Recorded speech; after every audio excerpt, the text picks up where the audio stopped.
Aki Sakti anu geus dianggap guru ku si Cungkring jeung si Bugel. Malah Aki Junaid pisan anu merintahkeun ka si Cungkring jeung si Bugel supaya maling poehna juragan Samin pikeun nalukeun Riliwana. Harita kaayaan geus mimiji peuting. Sora jangkrik jeung sora-sora sato anu sok wiarti peuting diana kadengerean patembaran. Malah sakali-kali kadenge sora anjing leuweung anu babaung ti kajauhan. Sorana meleuweung asa kukurayeun. Kan ari pikeun Aki Junaid mah geus biasa. Jadi pikeun maehna mah saeutik oge teu mata keung. Aki Junaid harita keur diuk sorangan dina luhur hiji dahan tangkal anu gede. Lantaran saung bututna geus kaduruk basah harita teh. Atuh Aki Junaid teh karasa tiris meuli neroktok. Geus ari dengit anu nabuk mah puguh geus teu dirasa. San beuteung oge lapar kukurubukan. Aki Junaid kugulunuk sorangan. Dasar bangkawalah kabehana oge. Manusia nurus tunjung ngadon karena diheula teh mangluk-mangluk teh. Ieu beuteung aing geus kukurubukan kieu teh eusi. Pisan nu sahijieun. Dasar nurus tunjung duana ge. Cek Aki Junaid bari leungeunna pakupis nepakan reungit. Keur kitu siuk ujug-ujug kadenge aya sora angin anu gelebug dituturkeun ku sora anjing anu babaung meuni lambat mata kukurayeun. Aki Junaid kaget. Bu, sigana aya di warek kaganggu aing ieu. Tara biasana buluk-buluk aing karasa kukurayeun kieu. Cek Aki Junaid bari luak liuk. Aneh si Aki Junaid seumur-umur tasan pernah sieun oge ku bangsa nu karitu ayeuna mah manehna ngarasa ngare. Malah wujudna oge karasa asa kokoplokan. Ari sora angin jeung anjing asa kadenge beuki deukeut. Aki Junaid luak liuk, tuurna karasa nyorocot. Bulu pundukna beuki karasa harudangan. Tidak. Sigana lain lawan enteng-enteng curiga nu bakal datang teh ya. Itu lain oge karasa sadeuleuh kieu tara biasana. Aki Junaid ngagentes deui. Kolosod Aki Junaid turun nalaunan tina luhur tangkal. Cerek mincak lemah. Tapi kareke ajeg nangtung pletak. Karena sirahna aya nu nenggor karasa meunang purinyai. Aki Junaid ngagoak. Ada goblok sia. Saan wani-wani nenggor ka aing. Mun manusia kaluar sia. Lamun jurig kuat saharupan aing. Cek Aki Junaid susumbar. Keur kitu kaper aya manuk nu hiber. Siga nu rek nyamber kana beungeut Aki Junaid. Aki Junaid dewas. Buru-buru manehna nyebut bedog anu nogel dina cangkengna. Hiuk tepas. Bedog dipake nyabat manuk anu hampir bae nyakar kana beungeutna. Kak, manukna sada.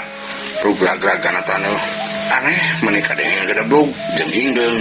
Padahal manuk anu dikadek ku Aki Junaid teh ngan saukur manuk leutik, meureun ngan sagede manuk capati. Tapi barang rag-ragan tanu mah lieur bae barang anu kacida gedena, anu kacida buratna. Malah kadenge saking ngagedeblug tarik pisan. Aki Junaid kaget. Be, gini sampe ngagedeblug kitu. Manuk naon eta? Kerentas Aki Junaid bari tungkul nempo kapal bah manuk anu rag-rag tadi.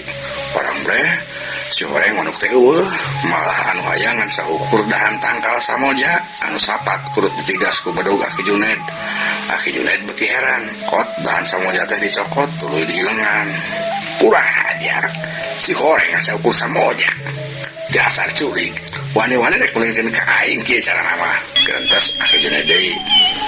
Keur kitu, cirihil sada aya nu nyirihil di ruangan Aki Junaid. Aki Junaid malik, replek nyabetkeun deui bedogna, bari ngagorowo, modar si jurig. Sawetan bedog Aki Junaid dengan saukur nyabet angin. Aki Junaid ambekeun, kurang ajar sia. Montongan saukur gulian ka aing sia jurig. Lamun sia wani, hayu saharepan aing. Cek Aki Junaid susumbar deui, tapi teu kadenge aya nu nembalan. Aki Junaid kukulutus deui bae. Dasar curig sia. Wani ngabongohan ka aing bae sia. Kurang ajar sia. Keur kitu jelegedeg di hareupeun Aki Junaid ujug-ujug aya nu ngajelegedeg bodas-bodas bari nyihir seseurian. Leungeun Aki Junaid repek deui ngadorongkeun bedog. Disurudukeun ka hareup rek dipake nojos awak anu bodas-bodas teh. Tapi les anu bodas-bodas ngajelegedeg teh miles deui bae. Atuh awak Aki Junaid teh ngajerongkong ka hareup ka bawah ku tanagana sorangan ku braglabuh nang kobak. Aki Junaid jengir ngagawak deui bae tarangna tidak gor kana akar. Biasa curig sia. Cek Aki Junaid bari turun yang mudah melaunan, tapi karek teh ajak nangtung cilegedeg deui bae makhluk nu bodas-bodas teh aya di hareupeunna deui cakakak eta jurig nya kakak sorana meuni handaruan. Wah, dasar aki-aki 7 mulut sia, aki-aki boloho sia, kalakuan si genuh jagoan, si horeng kebecu sia, ayeuna waktuna sia modar. Cek eta jurig anu si horeng ridiwa juragan samin teh anu dititah maehan Aki Junaid ku si cungkring. Montong loba omong sia jurig, aing mah teh sieun masih siap bisa ngalegit oge. Yeuh tapanan bedog aing deui. Cek si Aki Junaid bari nyuruduk deui nyerang ngagunakeun bedogna. Tapi ayeuna mah jurig juragan samin teh teu miles. Barang Aki Junaid nyerang ka manehna, eta jurig langsung ngangkat dua leungeunna. Dadak sakala leungeun eta ridiwa ujug-ujug manjangan. Tuluy ret-ret ngabeulit kana beung Aki Junaid. Atuh Aki Junaid teh geus teu bisa nyuara deui. Matana buriaun celik. Batahna ngelel, awakna kekerjetan. Ngan saukur sababaraha detik ceklek Aki Junaid ngalepaskeun nyawa. Cakakak jurig juragan samin teh seuri deui babaraha katakan sorana handaluan tuliles eta jurig ngaleungit. Bareng jeung jurig juragan samin ngaleungit, awak Aki Junaid oge kabawa ngaleungit. Cag urang tunda heula.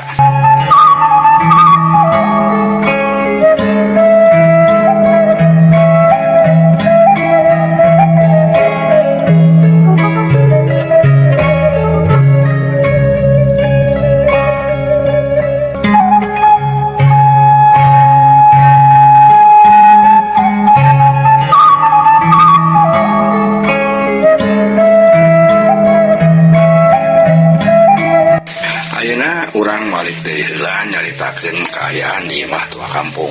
Harita barang ningali Ciwiwin jeung Nyimas Anah pating keurag lalabuh kana taneuh anu geus redok ku cai kalomberan. Mang Boil meuni surak bari seuri bungah pisan. Lebok tah sia karasa tah. Bongan wani-wani nisieun ka aing sia.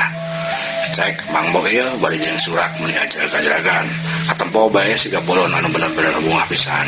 Sedangkan Ciwiwin jeung Nyimas Anahna anu rek kabur lantaran sieun ka bina-bina. Tapi barang adenge sora Mang Boil anu surak duana ngarandeg. Kitu deui tua kampung jeung sejenna anu teu pati jauh ti dinya. Marehna oge pating lalil ka palebah Mang Boil. Tuluret deui ka palebah Ciwiwin jeung Nyimas Anah. Anu ayeuna mah geus teu katempo bodas-bodas deui lantaran sawak-awakna geus bobolokot ku lita. Cece, sigana mah lain jurig anu tadi teh cece.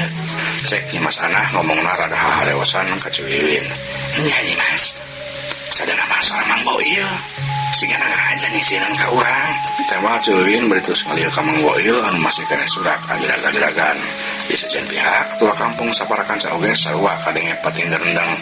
Waduh, si horeng urang teh digawean sigana mah patua, pete, palebe. Cek Mang Uman. Heeh. Tah, sadana mah Mang Boil anu susurian teh. Tembak Pak RT.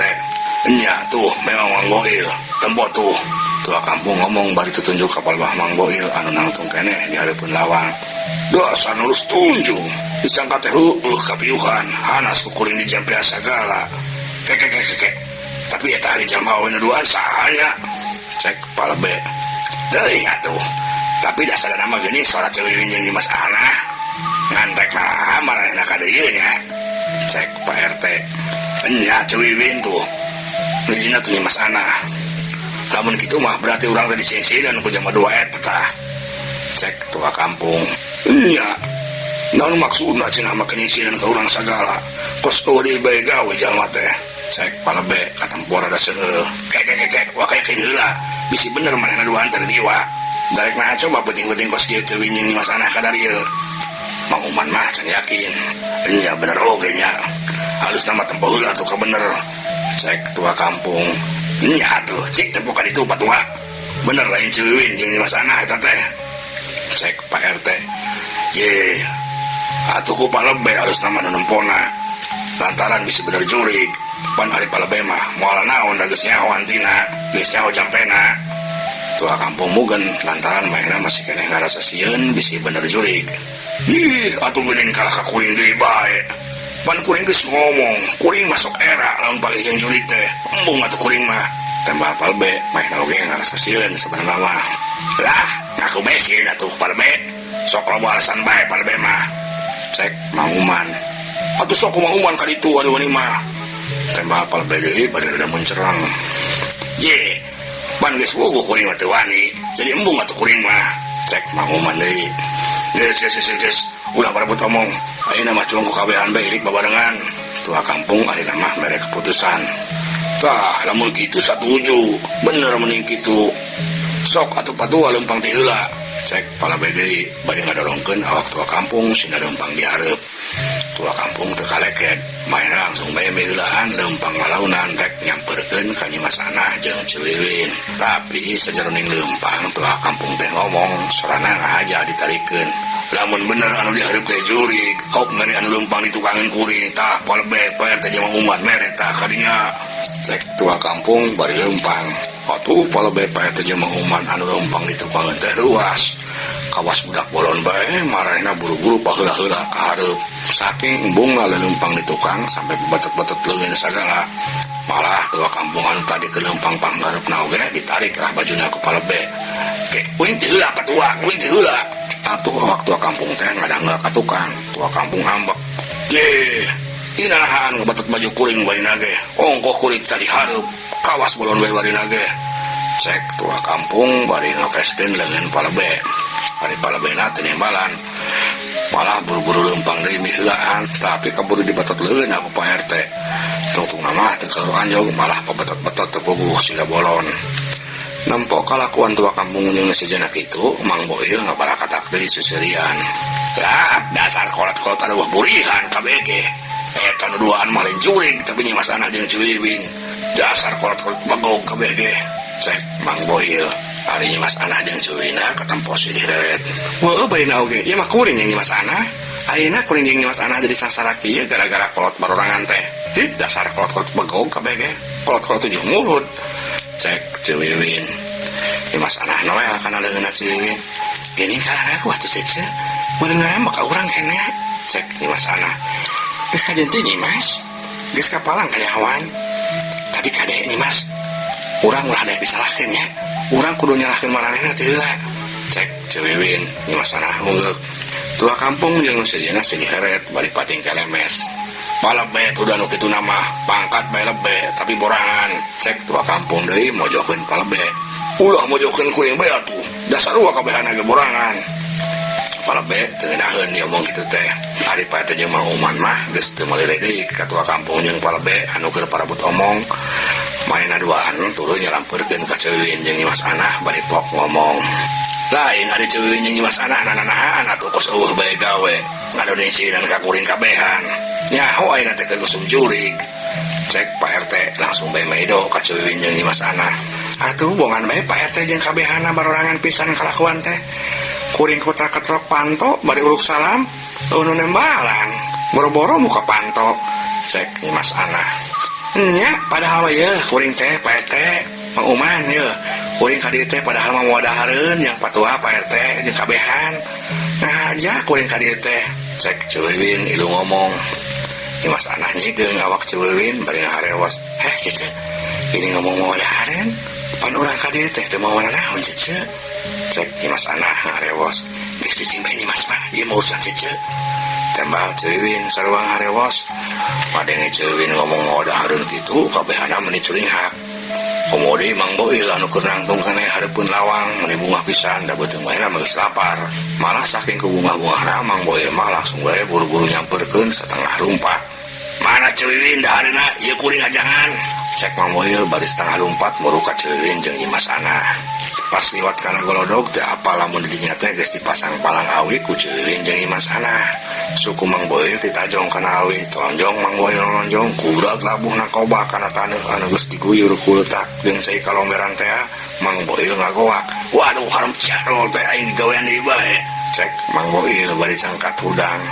Katempo baju jeung beutna gugolopot ku leutak.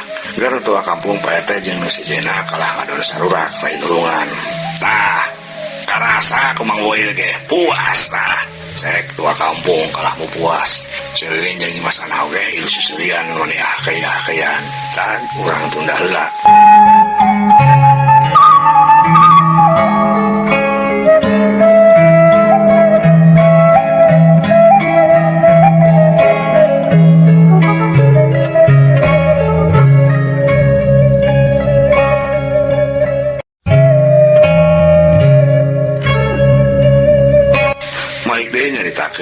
kahayan si Cungkring. Sanggeus Ridewa Juragan Samin indi trek ngalaksanakeun parentah si Cungkring pikeun matini Aki Junaed. Si Cungkring mah masih keneh aya nangtung di tempat samemehna. Bari leungeuna angger nangkep poe Juragan Samin. Si kuing hayang nyaho ieu. Bener teh jurig aya gunana. Lamun manehna sanggup mateni Aki Junaed, berarti jurig teh bener-bener hebat. Aya gunana lamun diutak-utak aing. Aing bakal jadi jagoan. Berantos si Cungkring terkitu kadenge aya angin ngegelebug anu dibarengan ku sora anjing anu babaung. Si Cungkring curinghak, tapi ayeuna mah maya teu ngarasa sieun sama sekali. Tah, sigana mah geus datang tah jurig teh. Cek si Cungkring deui. Bener bae teu dilatih harita jelegedeg jurig Juragan Samin teh geus ngajelegedeg nangtung hareupeun si Cungkring. Katempo eta jurig teh leungeuna bari mamawa layon Aki Junaed. Lampok itu si Cungkring meni bunga pisan. Ngan waktosna saep. Ieu dongeng karangan pibados Kang Abun Burhanuddin hapunten kakirangana mugia katampi kalayan kabengahan. Assalamualaikum warahmatullahi wabarakatuh.